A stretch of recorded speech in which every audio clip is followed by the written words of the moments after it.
we're still talking about money, and when you talked about money, you introduced two terminologies that I'd like you to clarify: money versus currency. Probably also, if we could add legal tender. So if I have money, do I have currency? If I have currency, do I have money? What's the difference between currency and money, at least to begin with? Yeah, thank you very much. Now, before you understand money and currency, we need to know what both of them can do. Okay. Yeah. What both of them can Both of them, what they both do. One, they both, money and currency, store value. They are supposed to store value. But one of them does it better than the other.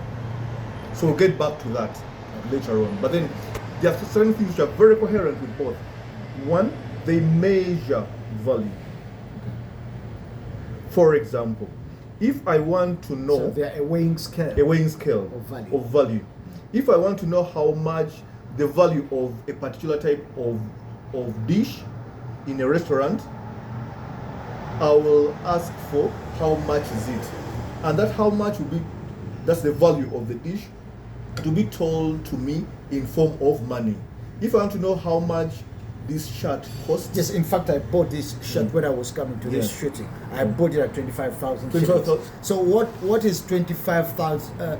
What is 25,000 shillings? Is it currency or it is money? 25,000 shillings is money. That's the value of the, because money represents The value. weight, Yeah, money, it comes in to measure that value. Okay. Now, when it comes to the storage which I started with, money is supposed to store value, and that value should be consistent over time.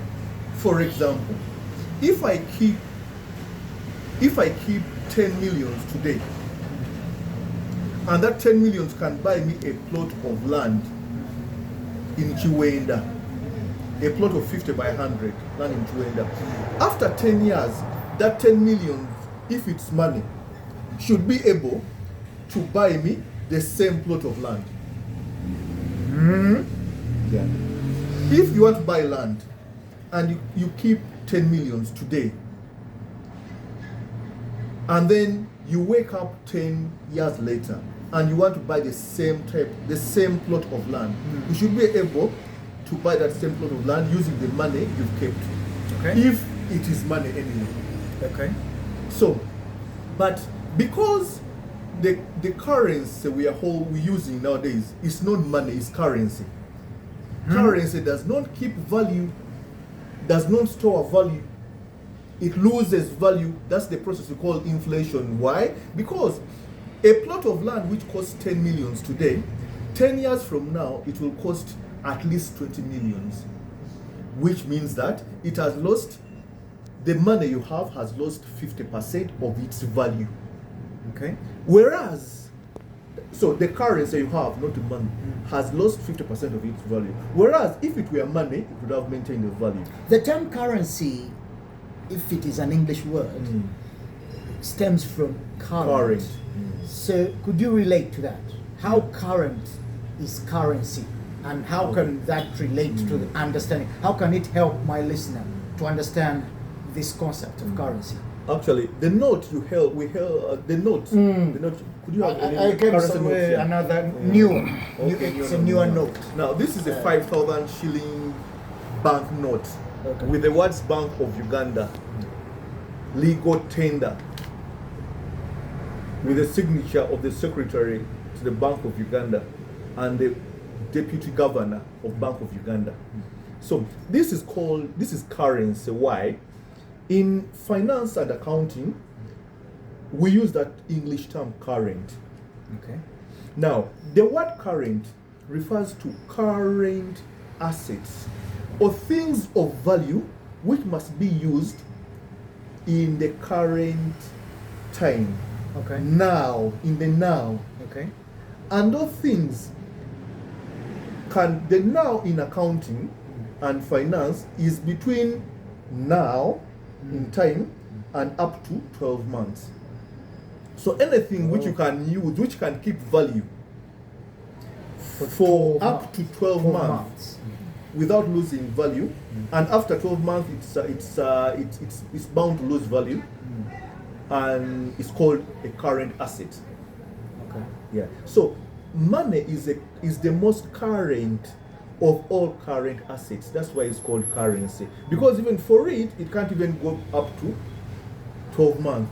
Money loses value usually in 3 to 6 months. It will have lost value, some form of value. Okay. Now, because money loses value in a very short period of time, for example, you can find a liter of fuel costing 5,000 shillings today, but in 6 months' time, it will cost 5,200 shillings. That means that the money, it's not the fuel which has lost value, no, or which has increased in value. No, it's the money which has lost value. So because money loses value at a faster rate, that's why it's called currency. When money has lost value, what has it lost?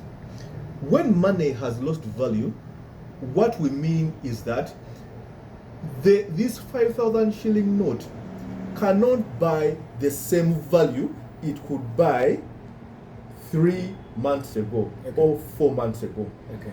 Yeah, that's what we mean by losing value. Therefore, it means that the value is standard. Okay. The value is standard. Therefore, but the money, you need more money to buy the same standard of value. Therefore, if I would like to immune myself from my value loss of money, what do I need to do? You should not keep your value in money, in currency.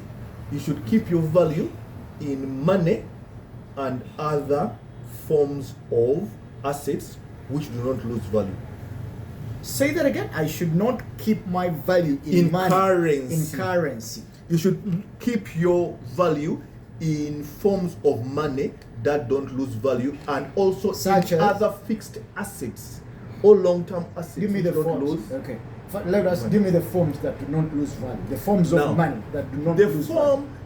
forms of money which do not lose value are precious minerals like gold, silver, and other precious Are you minerals. saying that silver and gold Are money? Yes, they're money. And actually, there are many wealthy people who keep their value in money, which is gold. Oh, now I get it. Yeah. So this is just a type of money. It's a type of This money. is type of Currency is a type of money. Actually, to tell you this, when at the beginning, in the early days of money, currency was never used. The first forms of money were precious minerals, were precious, valuable items, which were actual things which had value. We had salt, we had gold, we had silver, we had cowrie shells, we had all forms of precious valuables. They are actual things of value, because this currency is not it does not have much value. For example, this is a 5,000 shilling note.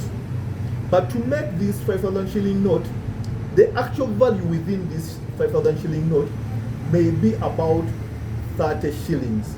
Because to make this 5,000 shilling note, you may need only 30 Ugandan shillings to make it. So the actual value of this currency note of 5,000 is about a maximum 50 shillings. When we come back after this short break, I would like us to expand upon how best can we store value as related to money. Yeah?